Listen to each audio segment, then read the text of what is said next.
They played a lot of Magic, but I think if you want to if you are a serious competitive player, you come to win a tournament and you don't come to run out of energy in the finals. We So are finishing up the uh, Standard Open over in the Canada if you area. want It to, is the basically Standard one of my Open things is Finals from yesterday's tournament. You want to like take a peek over there? whenever somebody complains about 10 rounds or Nice whatever, matchup Yeah. 9 rounds of what between a long tournament, I'm Yeah. like, this is what you signed up for. If you don't want to play Yeah. a 13, if you don't want to play 13 rounds of Magic, and you're probably not going to win the tournament No. if you're not willing to play a lot of Magic. There's a lot of players. You got to play a lot of Magic to defeat them all. Yeah, and okay, it looks like Harrison is going to uh, mull to sit. They're both going to mull down. Yeah, being friendly. For those of you just joining us, this is the finals of the Star City Games Open Series in Indianapolis, Indiana. I'm Robert Martin, joined in the booth by Adam Prozac, who is on his back-to-back weekend Star City Game Open Series workload. We are in, I would say, the Indianapolis. One thing nice about Indianapolis is, like we talked about, is it has a wonderful downtown. There's just so many places to Absolutely. go and so many things to do and so many options. I mean, this weekend they had um, if you like basketball, they had the WNBA Finals game here. The Indianapolis Colts are playing the Cleveland Browns today. Yeah, so you got a sort of NFL game. Sort of. Really digging my family. My family's from Uh, Cleveland, and they're Browns fans. Okay, okay. I had to live through the fact that Indianapolis beat Green Bay, so. Yeah. All right, but there are lots of things to do down here. The restaurants down here are absolutely wonderful. Gen Con, obviously. Yeah, not this weekend, but No. But yeah, and Star City Games, we're here a lot. We had an invitational here. Uh, at least, I believe they've been here twice this year already. So, Indianapolis, one of the nice towns for Star City Games Open. Obviously, well attended. 457 yesterday. Looks like a fairly large crowd today for Legacy. So, we could be having 9 rounds of Legacy today potentially. All right, let's see if they can play with 6 here. so as decks go, I definitely like Rob's chances. His deck seems to mulligan much better. He has the fixing cards. It looks like Oh, Harrison like laid out 7 cards. Yeah. But he didn't draw them, so he's not gonna take a penalty. It's just a matter of uh, which card goes where. He just real quickly, the table judge is saying what you do or whatever. Like it would be absurd if Harrison had any sort of penalty whatsoever. It's just a matter of protocol. He didn't pick up the cards, Yeah. and he played it down, and he showed how he laid them out. So that would be Yeah. the way he fans them out, how he draws his cards. That is the actual 7th card. But we'll see here. Maybe Harrison will multiply.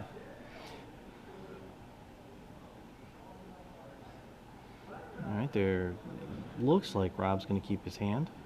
Rob has not looked at his hand. He's Oh, okay. waiting for Harrison to All right. decide. Harrison does not look like his hand is very nice. So he's going to go to 5. All right, Rob's going to join him on 5. Well, this is okay. So now that we've gone to 5, I like Rob's chances even more. okay, I was going to say. I mean, this seems to help the Reanimator deck more than the Jund deck. I The Jund deck has to draw a nice mix of land spells and threats, and with 5 cards, he's much less likely to do so. Rob does have to piece together some certain things, like Rob definitely has a much higher fail rate for his deck. Like his deck just doesn't do anything in a particular game, whereas Harrison's deck his draw might not be good, but at least his bad draws are playable. Whereas when you have like this combo deck, like semi-combo deck, if a bad mulch from Rob, or like, he's also 4 colors. He's not guaranteed to be able to hit his colors with just 5 cards. So like, the other thing is like a Faithless Looting will definitely take him even lower on cards, and be less likely to discard cards that are excellent in your graveyard. Well, he needs to get to a turn 2 mulch to be able to maybe get 2 or 3 lands to get back to his hand, just so he has the card count to be able to go. Does have the advantage of also being on the draw. When both players mull to 5, if Harrison could switch his choice, if he could choose the draw now, then he would absolutely do that. Yeah, well, if he knew he was going to go to 5 when he started this match, yes, you're correct. He would have done that in a heartbeat. But for a lot of decks, especially decks I like to play, 5 cards is not a death sentence. Obviously, it's not going to be a huge cripple fight where neither player does anything. All right, guys, let's see. We go here. We're going to go down to 5. We will have.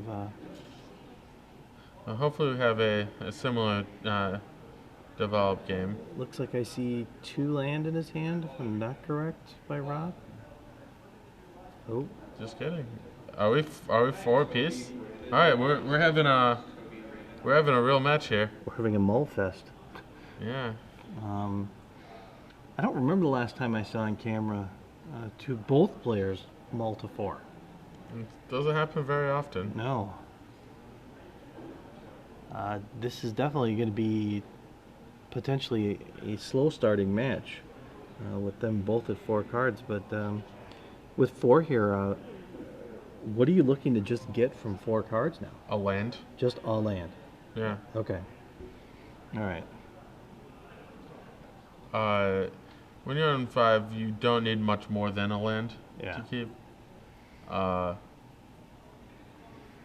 think there was a story of Paul Rizzo, who's working this weekend with SCG Black at the Pro Tour, who had a story about him mulling to 3, but playing his Boros version of the deck and being able to go turn 1 dude, turn 2 draw a land, play second dude, and start swinging in so fast that he ended up getting so far ahead he ended up winning the match, going down to 3.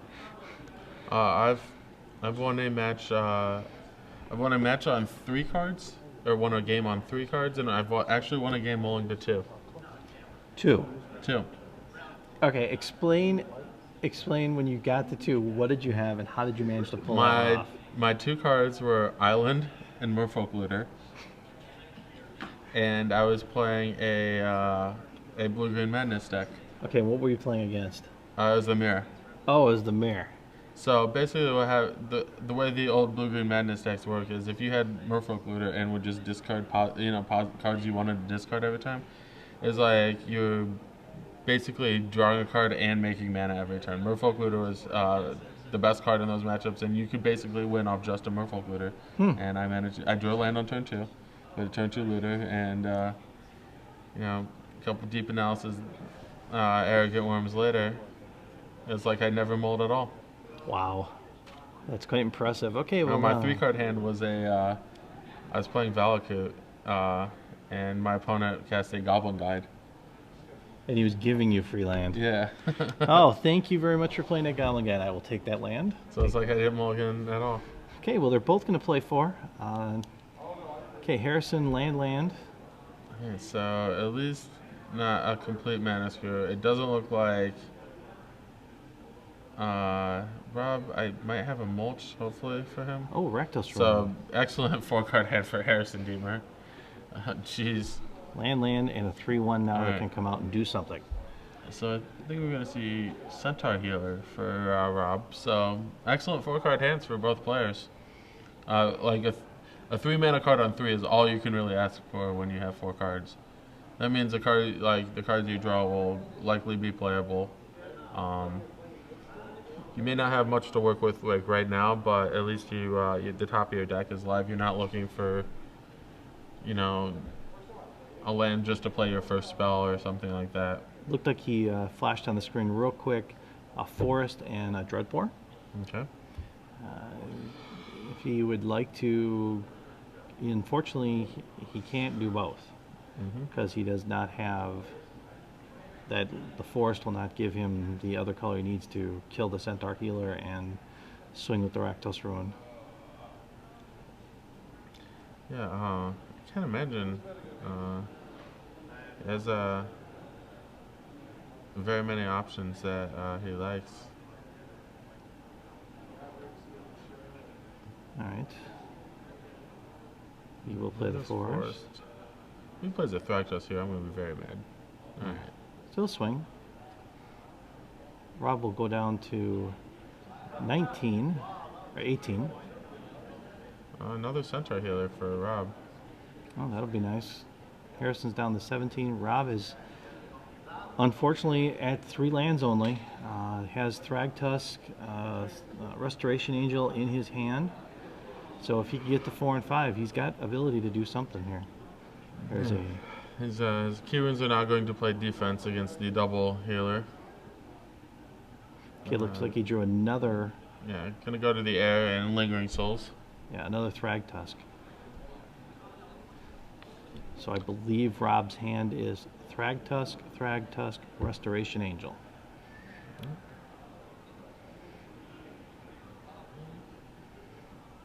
So Harrison with at least a couple cards in his hand. He holds his cards close to the chest. Big meanie face.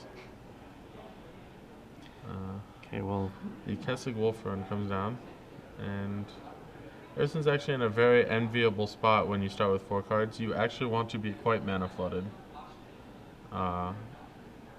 This means cards that you draw are going to be live. Like, much rather be Harrison here, where any creature he draws is good. Whereas if Rob gets out of draws a land, he still can't cast his cards.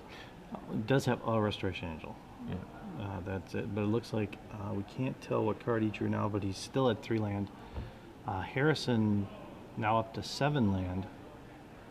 Another Thragtusk by Yeah. Rob. So Rob has quite a few dead. Like, they both have quite a few dead draws. The problem is Rob's multiple cards away from getting out of his issues, whereas Harrison's 1 card away from getting like an Olivia or even like a Thragtusk. Pretty much forces Rob to get multiple cards in a row. Well, we know that Rob. Okay, there's a Thragtusk. That's excellent. Okay, time to put Harrison back up to 18. Now he poses a threat here on offense now. And yeah, more Thragtusk for Rob. So he is not drawn out of his mana scoop, but 2 Lingering Souls tokens comes over. Because now he has the ability to activate the Rakdos Ruin and pump one of the creatures up with the Kessig Wolf Run. Pump it up 2. Yeah, if he attacked with his Keyruin, it would get double blocked by the Centaur healers, and they would trade in. Harrison does not want to trade one of his 2 creatures for Rob's Centaur healer. He does not want to trade a Rakdos Keyruin for a Centaur healer effectively. Thragtusk So will he should not trample. attack. Yeah, with the Keyruin. The Thragtusk, on the other hand, represent quite a bit. Other option Harrison has is he has a Dreadbore in his hand. So he could conceivably Dreadbore one of the Centaur healers, then attack with both creatures. That'd actually be very good for... I might have gone with that play, aggressive. He's got the advantage right now. But he's going to go with the... either trade with the Centaur healer or he might cast a Wolf Run for... Okay, he's going to Wolf Run for 2. That's going to effectively deal 4 extra damage because the Thragtusk will now trample for 2 in addition to the 2 that Wolf Run provides. So Rob falls to 17. Harrison makes his Beast. Still saves mana for his Dreadbore that's in his hand. And the Keyruin activation. Yeah. So Harrison does have options on defense on the way back. He will play another Blood Crypt and pass his turn. So another dead draw from Rob. I mean, so the thing about playing Reanimator, he's going to have a lot of dead draws. He's done with his attacking with spirits. Not sure I agree with that. They're not really doing much blocking because of the Castle Wolf run, but yeah, Harrison could very easily fire up the key rune and send in with both creatures.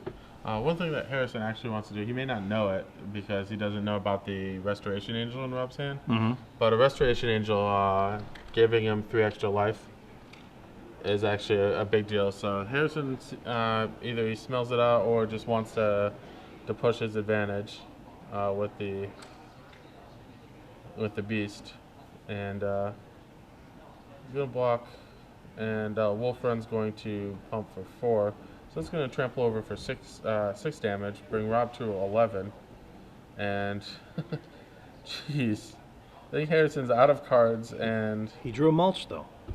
yeah, that's one of his better draws. So Faithless Looting, Dreadbore, Crater Hoof Behemoth, Dreadbore, No land. swing and a miss. Yeah, I think that's it for Rob. I don't think there's really much he can do here because next turn he can just make that beast trample through for an awful lot. Yeah, I mean, did hit a Faithless Looting, but I don't think he has that kind of time. No, Uh, especially with another land. okay. That's going to be he's going to be able to pump it up by 8. This might even be lethal as it exists. So pump for 4, 8.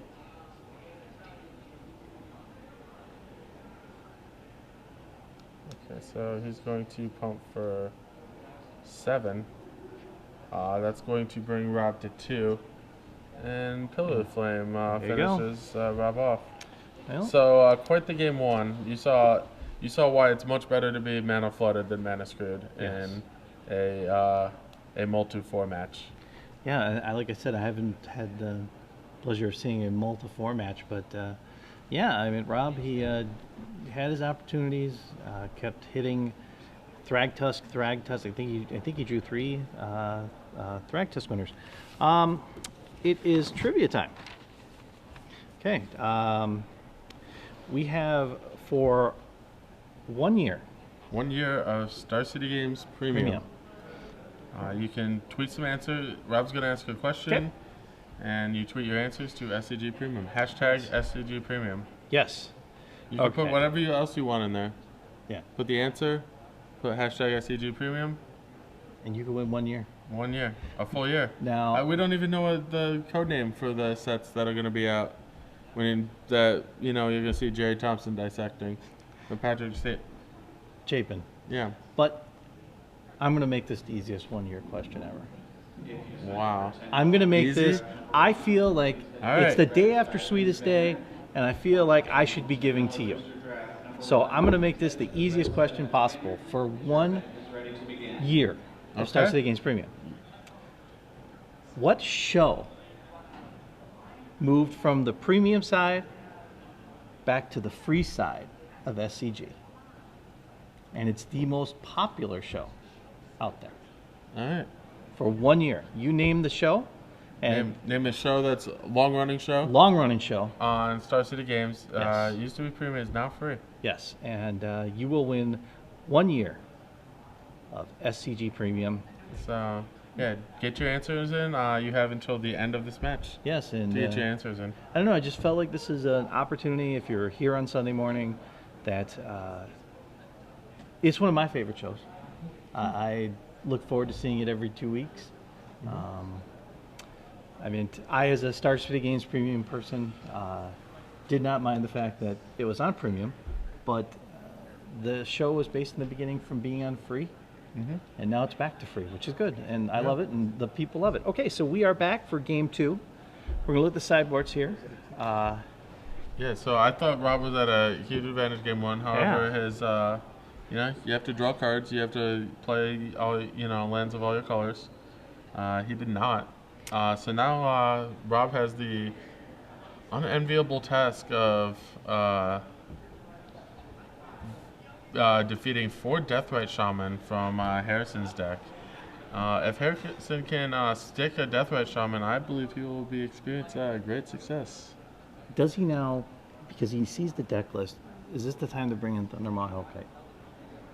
Because if he gets Angels on the board, and he's at the point where he could swing through for lethal, he could play the Thundermaw Hellkite, tap all his Angels, and be able to potentially swing through a blockade for lethal. Thundermaw Hellkite's an excellent card in Harrison's deck. Yes. He only has the one copy, but he definitely has the Thundermaw Hellkite has the ability to tap all the Lingering Souls or kill all the Lingering Souls tokens. They can't be pumped up. And then the other card I like is Zealous Conscripts from Harrison. Take your Angel, swing at you with the Angel. Yeah, take whatever. Grizzlebrand. Thragtusk. Like he's on the aggressive here. He's got a lot of cards he can bring in here. You said the Deathrite Shaman, he'll bring in all 4. Yes. One Thundermaw Hellkite, one Zealous Conscript, that's 6 cards. Liliana doesn't really help him that much. The Duress won't. This is where, if those 2 Duresses were Appetite for Brains. Yeah, this is definitely an instance where Harrison wishes he had Appetite for Brains. Duress might be the card at like getting out counter spells, but Appetite for Brains is definitely one of the stronger anti-reanimator cards. It would be the fantastic in this matchup on either side, really. Rob, on the other hand, is not going to have a ton of things that I want to bring in, but I think he's just going to.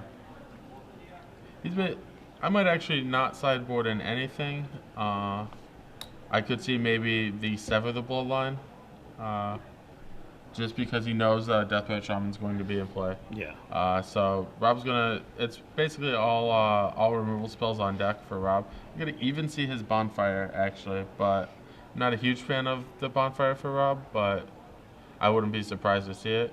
Yeah, well, because the Bonfire, at least in his case, he doesn't have the penalty that a lot of times when you play Bonfire, like against zombies, the penalty of having the zombies come back right away and you lose 2 life or anything like that.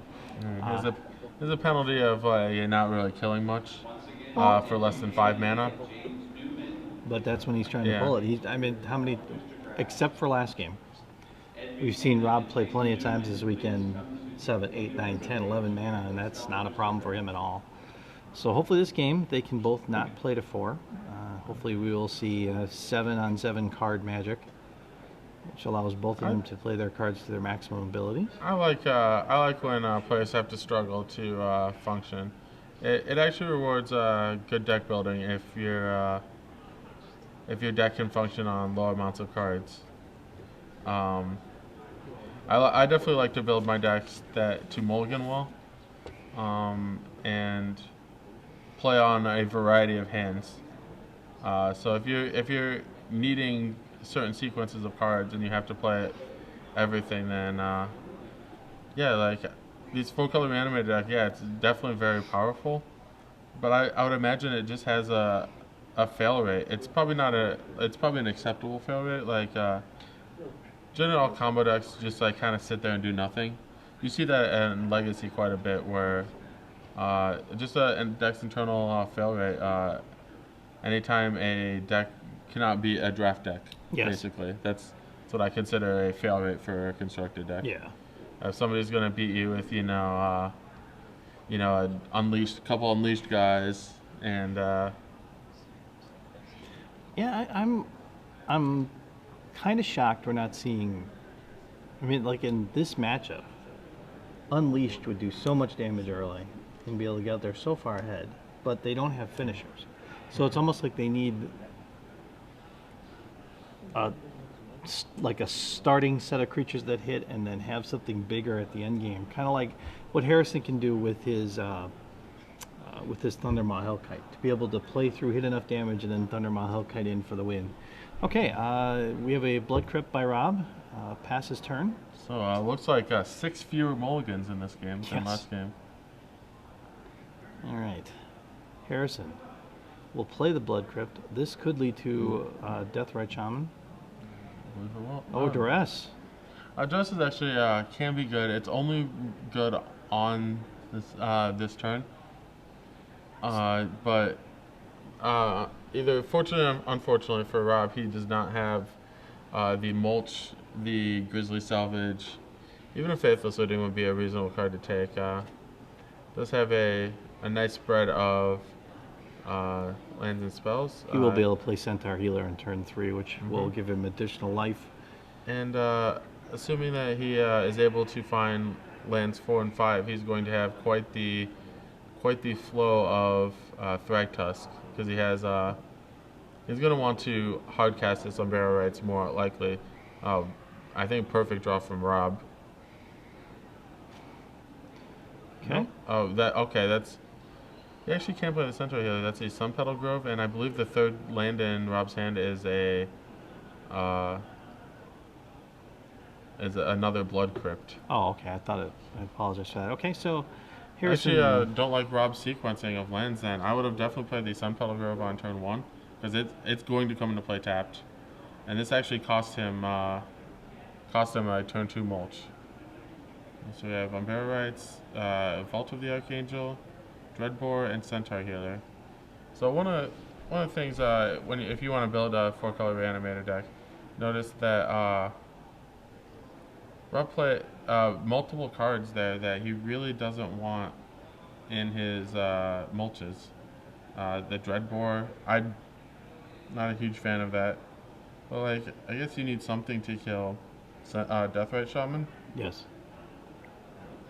But notice that like when you have the anti-hate cards, that your main engine is going to get weaker. Okay, through the mulches and the Faithless Looting, Rob did not hit an angel. So we saw Thragtusk go into the graveyard along with a Unburial Rights. Yeah, there's a second copy of Umbrella Rights. There's one hit on the mulch as well. So Rob's got 2 Umbrella Rights and a Thragtusk. So Harrison, hope he likes beating Thragtusks.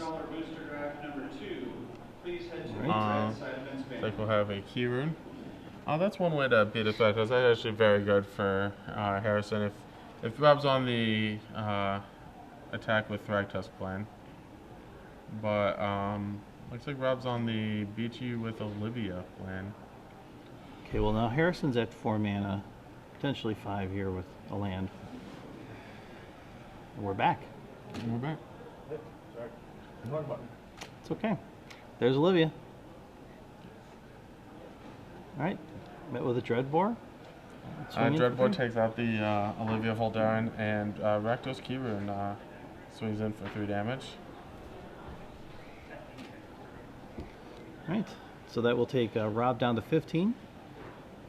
Maybe he just drew an Angel of Serenity, which is actually very powerful. He's going to play an untapped Temple Garden, and we're going to see Thragtusk. Lose 2 life to gain 5 life to put a 5/3 creature out on the board.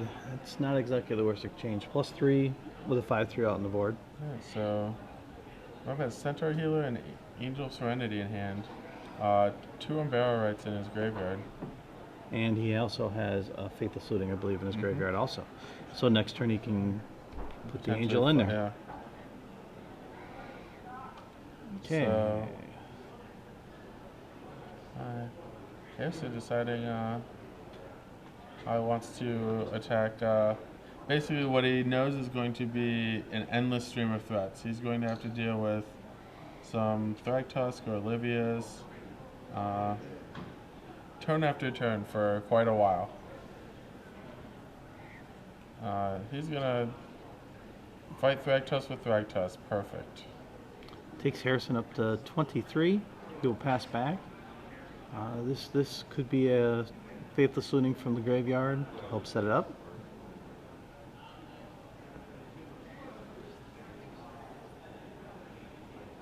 It's, yep. Call it. The flashback of the Faithless Looting. We'll go the Angel and another card. Hopefully he's able to throw... Oh, there's another Angel. 2 Angels to the graveyard. So what that's going to do for him is... And a Grizzly Salvage. Now there's the Behemoth right there. Grizzly Savage, for those of you that don't know, it's an instant. Top 5 cards of your library. You may put a creature or land among those into your hand, the rest in the graveyard. He will play land, go. He's going to pass and not attack with his Strike Tusk. Reasonable for him. He's got he's next got turn. He's got the long game locked up. Yeah, next turn is when we see Rob start to make his move on this game. Yeah, Harrison going to look at that graveyard, not like what he sees with 2 Angels, 2 Unburial Rights. Yeah, and unfortunate for Harrison that no matter what he draws, his graveyard removal actually has summoning sickness. So his Deathrite Shamans only good if they come down early and stay in play. Yeah, you almost wonder in his case is it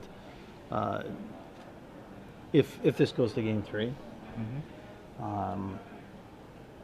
and Harrison did put the 4 of them in his deck, which we're assuming that he did. If he did, is this a case where he may have to mull to try to hit a Deathrite Shaman just so he has it right away for an answer?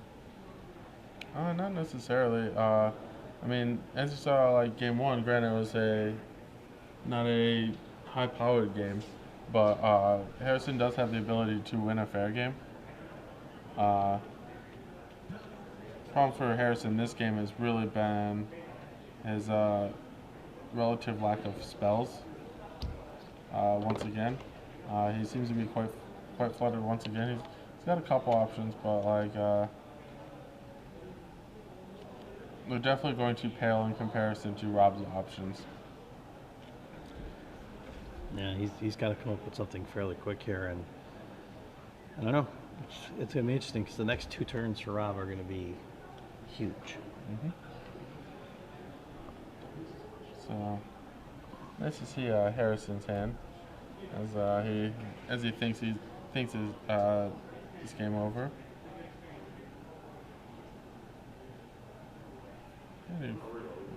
So looks like okay. He's going to get aggressive. I like that play. He's going to deal a nice solid 13 points with his Zealous Conscripts. Well, there's the one card we thought he'd bring in, and that will take Rob down to 5.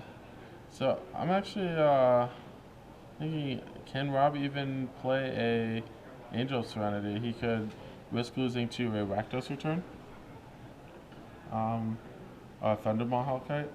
Thundermaw, that would be a great setup if he just set up Thundermaw Hellkite there. I did actually set it up. I don't think Harrison has a way to deal Rob the final 5 points now. Okay. He thought for a very long time on this turn. There's no way Harrison thinks for that long if he has something to deal 5.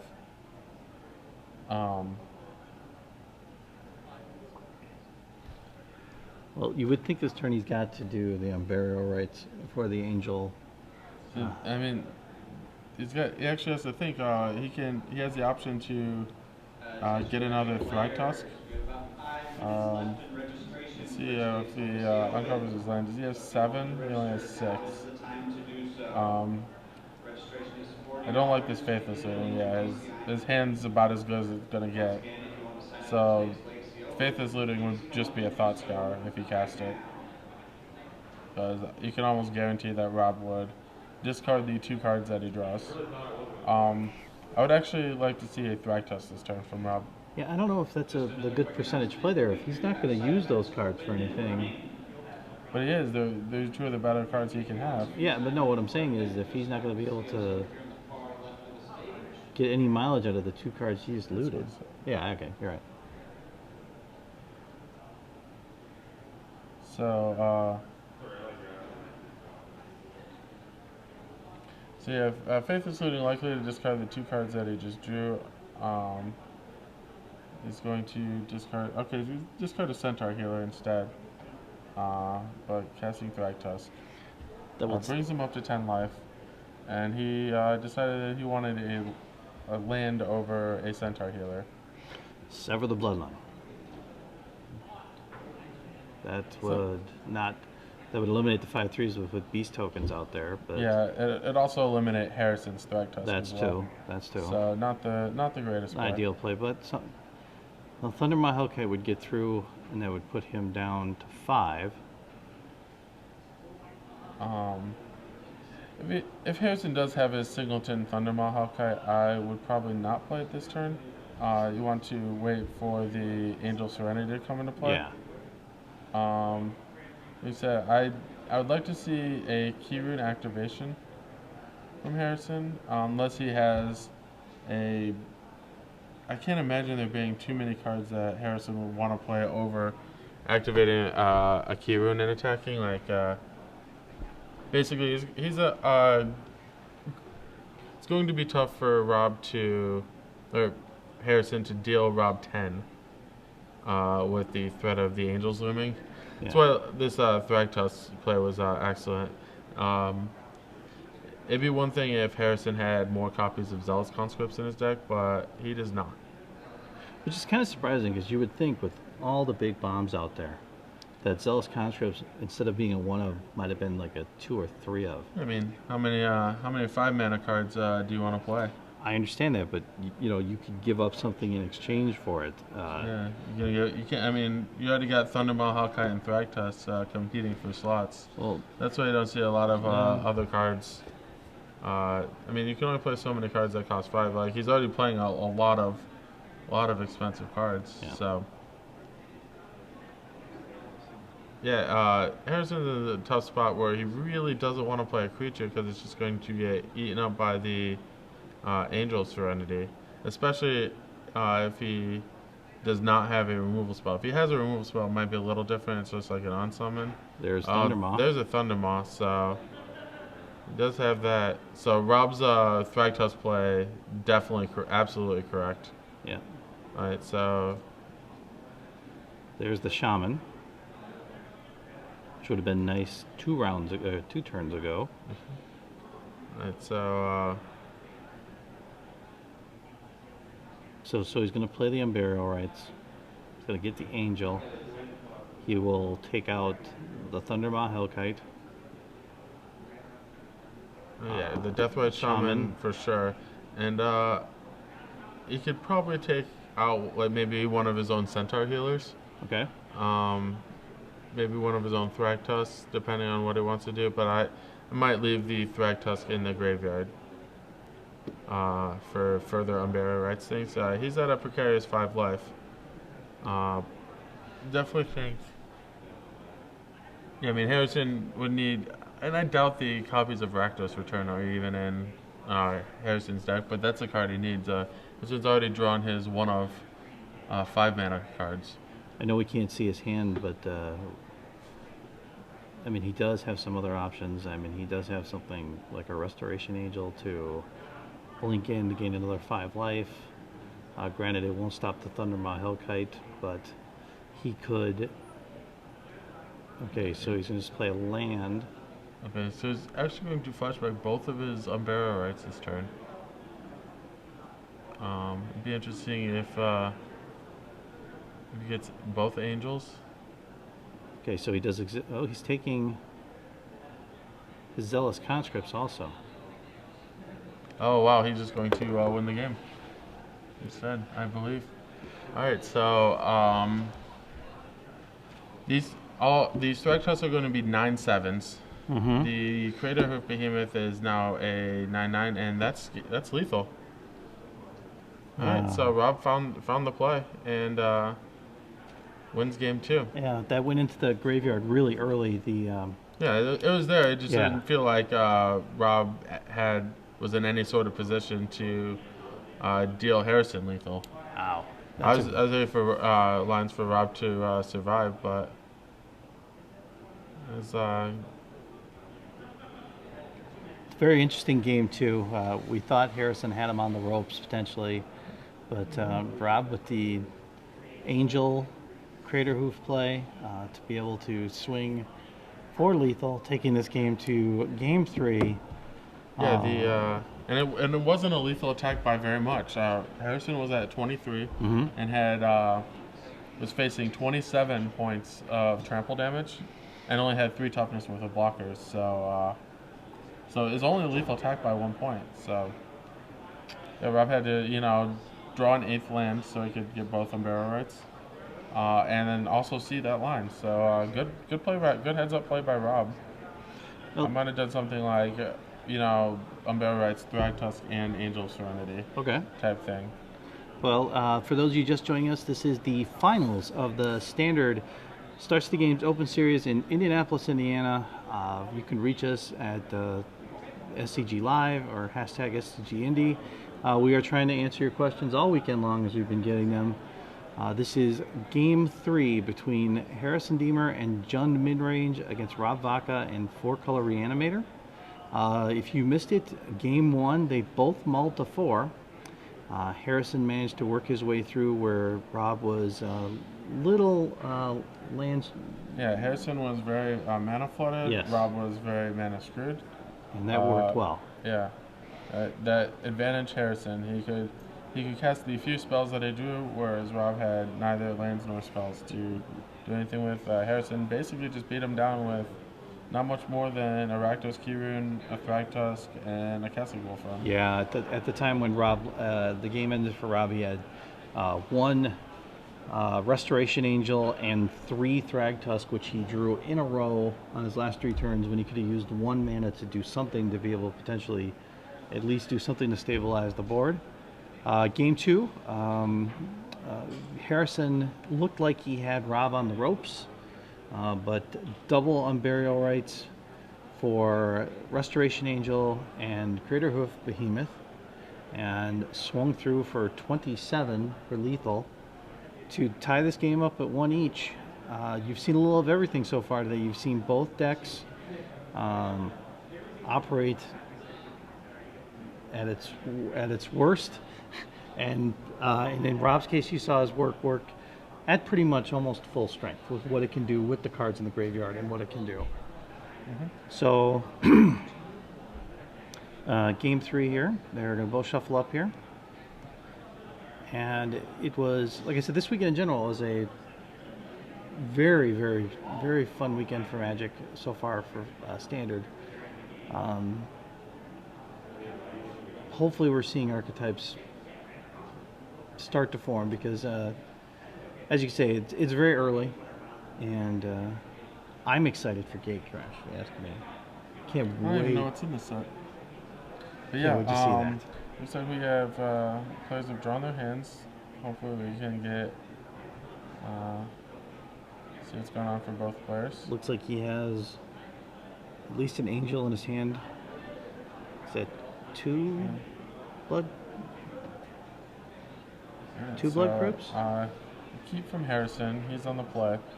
Mulligan for Rob, but he has the he gets the ability to draw first to make up for his mulligan. Okay, so if Harrison starts out this game, ideal first turn play for him, land, Deathrite Shaman, get out that in the board right away, to be able to, threaten Rob with anything that he puts into that graveyard that could potentially go away. Attention Magic players in the Legacy Open. Your CDs for the player meeting have been posted. Please find your name and find your seat. And so, Rob, showing up for 6 cards. Possibly, I'm interested to see what kind of range of hands that a player would keep with a 4-color deck that requires some very specific cards early on. He definitely saw Game 2 is willing to keep a hand without much of the early enablers. He kept a hand with lands, but no mulch, grizzly salvage, or faithless looting. So he's definitely willing to keep, like, if his mana base was intact, and it was that game. Yeah. And he had a centaur healer to buy himself some time, but not like his best hands. But like he definitely was willing to keep it. Looks like is that an Ancient Grudge? There is 1 copy of Ancient Grudge in Rob's sideboard, and it looked like he brought it in. Okay, he's going to go to 5 now. Yep. That will definitely give Harrison a huge leg up. a huge leg up on this match. Let's hope Rob does not go to 4. Like Game 1. Okay, Harrison getting a phone call while here. The judge allowed it, Yeah. which I find very interesting because didn't we have a thing that said we are not supposed to get phone calls during? You're not supposed to get phone Okay, calls during alright. matches, but Well, it's not like they don't know everything. They have each other's list. There's no tech advantage they could get from having someone calling them if they did. yeah. The other thing is, they do make exceptions for like real life Yeah. scenarios or whatever. Yeah. Like if you want to come to a tournament, like you're like some sort of you're on call for whatever you do, or have a legitimate reason to take a phone call during a tournament. It's generally allowed, but no calling up your friends to be like, hey man, I see how you you on. I doing? see you on coverage, Dude. man. You're in the finals. Dude, good luck in game 3. Yeah. I think he mulled the 5. Yes, he did. Thank you. Yeah, he's like, I was there. Yeah. All right. Looks like Rob just keeps a bunch of lands. He's got 4 lands, and I'm not sure what the spell is. But I mean, 4 lands when you have a particularly ambitious mana base like Rob does with his 4-color deck. Okay, turn 2. Farseek. Alright, first Farseek of the match. Definitely think games go far differently with John when they draw Farseek and when they don't. You can definitely be an aggressor when you have Farseek. That would be his second blood grip he has in the play Mm-hmm. from the Farseek, which next turn will put him at 4. And then, like you said, his engine starts. He's got the ability to play Huntmaster next turn. Obviously, he can play one of the key runes because he'll have 4 mana. He only needs 3. Okay, blood grip pass turn. Pass turn.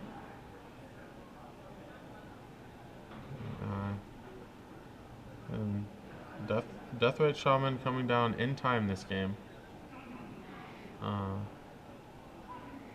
Yeah, if you're Rob, you really need to have some sort of answer for that quickly because even though he did draw the Faithless Looting, right now Harrison can start picking away at whatever Rob throws into that graveyard. Yeah, much less impressive once your opponent has a Deathrite Shaman in play.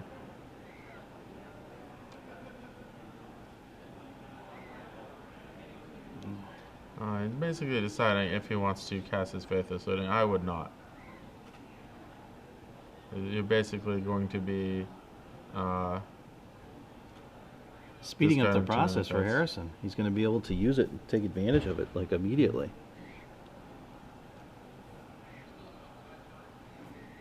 Alright, Harrison has availability to all his mana. Swings in for 1. Alright, so Threat Test for Harrison. This rampant growth is actually rampant growth effect in Farseek was actually very important for Harrison. Him being able to play Thragtusk before Rob has 5 mana is very important. If one of Rob's potential plays would be to wait till he has 5 mana and then cast Faithless Looting and Unburial Rites on the same turn. However, this Faithless Looting here is going to be much less impressive, simply because he does not have the ability to cast. And he did draw another Faithless Looting off of it, so I drew a Crater Hoof Behemoth for the turn, which I would imagine is going away. Even if Harrison can remove it, Rob does not want it in his hand. He's going to discard his 2 least valuable cards. I imagine it's the second copy of Faithless Looting, although one thing you could do is like potential if Harrison taps out again. yes. Unlikely, but not unreasonable, is the whole Faithless Looting into Angel Serenity combo. Okay. Instead, he just decides to pass the turn, not cast his Faithless Looting. If I'm Harrison, I do not tap out with the Deathrite Shaman for the rest of the game. I mean, let Thragtusk do the work now, and let him pick things out with the Deathrite Shaman as need be. Keep all food and beverages off of the table. I can see a bunch of them out there now. As you can hear in the background, if you hear it, they are doing the instructions for the Legacy event, what you should and should not be able to do. Rob swings in, Harrison swings in for 5 to take Rob down to 19. Alright. Plays in another Thragtusk. Yeah, solid turn. 6 lanes very important for Harrison. Definitely needs to. Electronic devices, while you are playing your match, There's a Dreadbore. you should not be using any electronics. This includes so- headphones, listening to music. We would like you to actually just play your match. His own and Thragtusk. communicate clearly. Take him back up to The exceptions 19. to this are if you are active Guess you're going to be able to remove if Faithless Looting at the end of the Yeah, turn. he's got to do something Deal, here at the end of the 2 to turn. Rob. Or he could gain 2, but I would actually prefer if Rob would lose 2. Yeah. Also, if you want to use your phone So as a these light Zealous giving Conscripts would be device, very that's lethal. fine. Just make sure that it's out on the table where both players can see Any it. other card would. All right, with that being said, I'm going to hand you over to your head judge. His name And the Thragtusk is going to He's a level 3 devolve from Madrid, into Spain. Please welcome him. quite the Beast. Thragtusk. Hello! How Oh. are you doing, Indianapolis? Everything okay? Well, my name is David. You can call me Yeah, David. quite the loud head Yes. judge in a Yes. tournament. Apologize for that. You can hear everything he's saying. Well, Oh, maybe probably that's over me. Yes. I'd like to thank. So Harrison now will swing in with Stars both. for inviting me But what he could use to right now this event. is one you know, of his the 2 tour Keswick with Wolf runs right now. Drop that land on the board, and he pretty much is awesome going to be able series. to roll through the rest of this match. Yeah. Coverage. An additional additional threat would be pretty impressive for Harrison as well. Olivia. One thing that he definitely wants to do is he wants to be able to win the turn in the next Thank you guys. in the next two turns before Rob can. Before Rob can take over this game with an Angel of Serenity. That's a very important thing for Yes. Harrison to be able to do. All right, well, he just played Evolving Wilds for a mountain. Who will be playing Also, he will be able to use that Deathrite Shaman to take out his own Evolving Wilds if he chooses for the mana. Yeah, if he really needs a mana, he can do that. I definitely like that Deathrite Shaman on the black ability. Yes. Just to get Rob closer to dead. Okay, so he's going to swing through. No swivel rings on They will the tables. trade. We don't Okay, want trade your Thragtusk. forces of Rob goes will. down to 12. Get us a They big- both get their 3/3 beast tokens out there. Hey, English is Alright. hard, you know. In a minute, Alright. we will be collecting your deck list. 4 Right mana. now, I need you to There's find Olivia. the That's table quite number impressive. That 69 on the top Rob left should be at corner 12 life, of 10 your life deck after list. Deathrite Shaman activation, more than likely. Okay, there's a mulch. He's got mulch, Dreadbore, Angel, and I believe 16 and 15. land. Make sure you're using only full card names. No That can't cast Dreadbore. To make sure your deck He only list has is 1 legal. black mana for Dreadbore, if that is in fact a Grizzly Salvage, but no, that's a Woodland Cemetery. Okay. So that's a 2nd black mana source. So basically, Rob has to decide what kind of things he can afford to beat, what can he afford to play around. He can't afford to play around very much. He needs to. He's want to see if he can Dreadbore the Deathrite Shaman. That would be his ideal play, but I don't think he can. I think he has to Dreadbore the Olivia. Yeah. Hope that Harrison does not have a removal spell for the beast, and mulch away. Okay.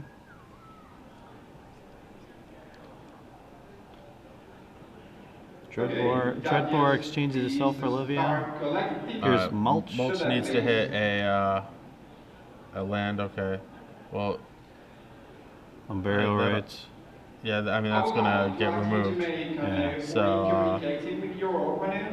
so, but it definitely needed to hit lands because for both players. Rob needs to. Remember that when in doubt, The best goalies Rob needs to play always go 7th at their land, and best. especially, like, You're he needs to here play help, a white guys. land this turn. No, he does not need to play a white land No. this turn.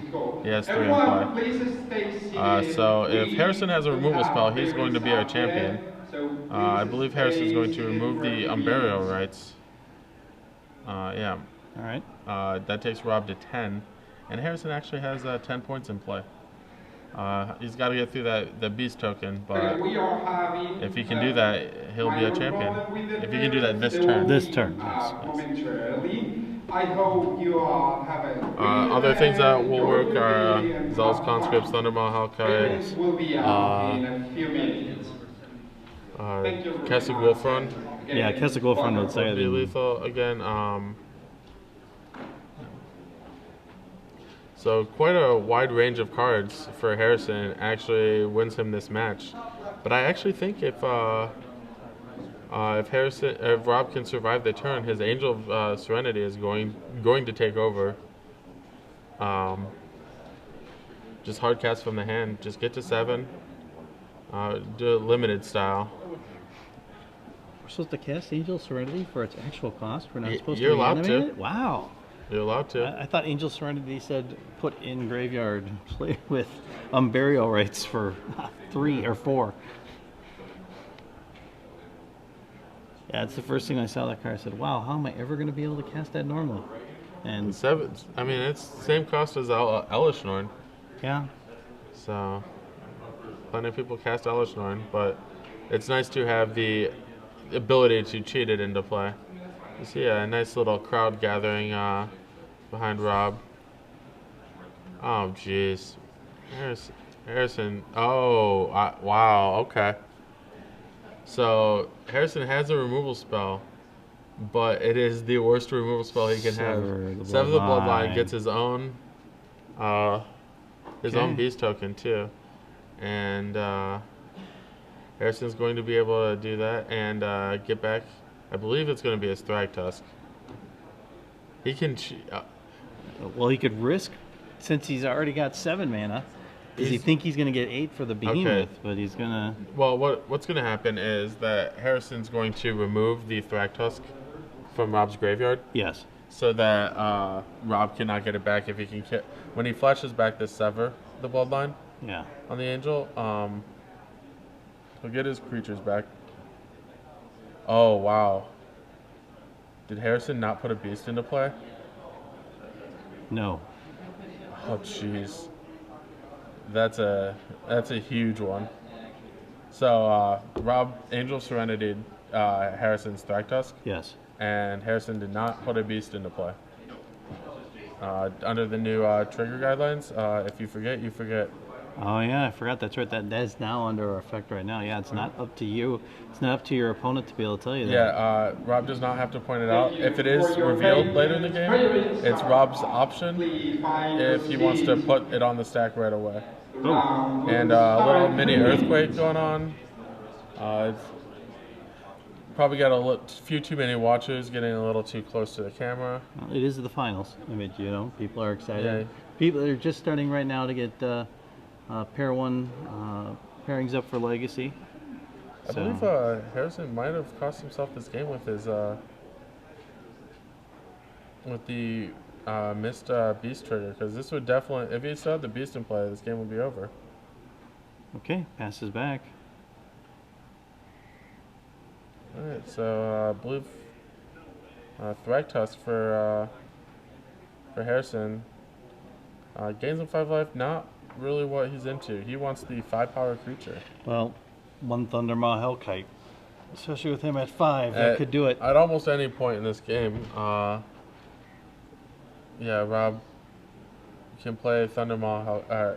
Harrison can play a Thundermaw Hellkite, and Rob concedes on the spot, basically. All right, so Flashback Faithless leading for Rob. He has an Unburial Rights in hand, so if he can find a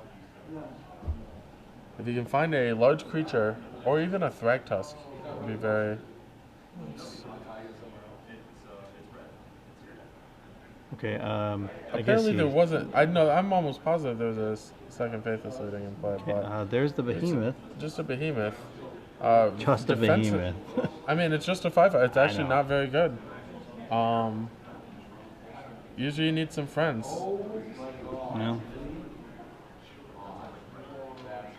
faithless looting, something like that might give him a couple of friends to go with it. Yeah, it only trades with the threat test, and it has to. This game is quite tense. There it is. Yeah, Beast this token. is a key rune. Yes, it Jeez. is. That's lethal in play. Rob has a single draw. Or else, yep. Land. Should do it. Oh no, Unburied Rights is going to flashback. So, but yeah, Rob officially out of things to do. Also, Harrison doesn't have much himself, but Well, if he does choose the swing in, I mean, yes, he'll lose one of his 2 creatures, probably the key ruin, but he will knock him to 2. yeah. Thing is, there's not much difference between 2 and Yeah. 5. Robin definitely wants There's a lethal mulch. attack here. That'll help. Let's see if Maybe. we can hit something here off the mulch. Thrag Tusk. Vault of the Ooh, Archangels. Vault of the Archangels, very good. Centaur Healer. too. Unfortunately for Rob, he is out of Unburied Rights. He put 2 of his better cards in the graveyard there with Centaur Healer and Thrag Tusk. Yeah, even the Centaur Healer would have allowed him Centaur to Healer is fantastic. for him. stabilize right now. But get this him back Vault to of the faith. Archangel is very, very good. I don't think you can attack. He'd be trading 5 damage for 6. or 5 life for 6 life. Yeah. Round 1, you have 50 minutes. You may begin. All right. So yep. Ooh. Never mind. He wants to get in. This what this does do is knock Harrison down, his life total down a little bit. Not a huge issue. But if you're Harrison, you just But take the 5. If you're Harrison, I would definitely trade 5 life for effectively Yeah. 1 life. Yeah, don't block here. Just let it go through. Sure. Vault of the Archangel brings Rob up to 10. We're still in a thing where any impressive spell wins the game for Harrison on the spot. Okay, Blood Crypt comes into play. He will swing, activate the key run, take Rob down to 4. Yeah, it looks like Harrison, once again, very mana flooded. That's a draw. That'll be a fun turn here to see what he can do with this. Yes, he will play. Let's see how many mana we've got. Yeah, 5. he's starting to count that up already right now. Yep. Okay, so wow, this is awesome for Rob. Okay, what he can do, he can play Olivia, Yes. activate Vault of the Archangel, give Olivia Death Touch, shoot the beast, he'll gain a life, put a counter on Olivia, and then this that brings him up to 5. Behemoth brings him up to 10, and we're pretty much looking at Zealous Conscripts now. Fantastic draw for Rob. Maybe even the second Olivia doesn't really do much. But yeah, Rob at 10. Looks like he is, like you said, I guess he's drawing more land. Unfortunately, not what he's looking for here. Yeah, I mean that's a risk of playing one of these mid-range decks. You need a normal amount of mana. Yeah, Farseek, basically a land. Yeah, you play a lot of mana sources, and the ones past maybe 7 or so are very poor. Not a lot of ways to use extra mana for Harrison. Yeah, outside of the Keswick Wolf Run, but we haven't seen it yet. So he's now up to 5, 8, 12 mana. Obviously, he can activate the key rune, but right now he's staring Olivia and Craterhoof Behemoth. Now, and next turn when he can activate the Vault of the Archangel again, with those 2, he'll be able to go up even more life.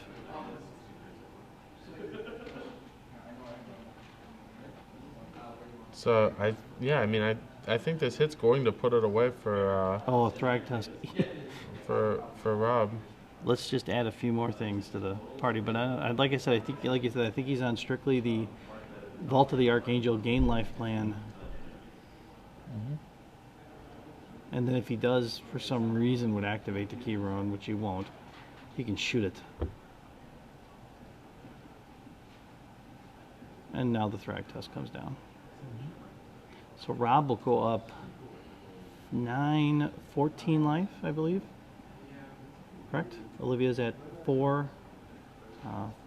5 with Crater Hoof, and yeah, 5 for that, yeah.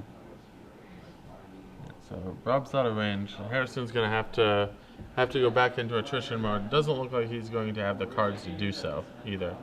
One start would be to kill Olivia. Yeah, Olivia's got That it. would allow the key rune to block the Thragtusk, but then you still have the Crater Hoof Behemoth. He hits it. There's nothing in Rob's graveyard. It's pretty empty. Alright, so Mizium Mortars. Alright, so that's actually much better than could be. I'm surprised it was in Harrison's deck, to be honest, but pretty good there. Was it definitely able to take out an Olivia and a He has 2 Mizium Mortars in his main deck here. Yep, so the colorless land in Rob Vaca's 4-color deck, doing a good amount of work as Rob's drawing Thragtusks pretty good. Yeah, now he's up to 29 life. The Behemoth is... And Harrison had like 3 or 4 turns to close the game out.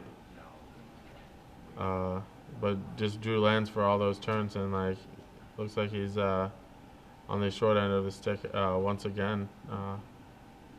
Rob drawing pretty much all spells. 2 Yeah, Unburial sure. Rites. Yeah. I believe that's going to be lethal. Restoration Angel blinks Crater Hoof Behemoth, and that's going to end the game. No, that's...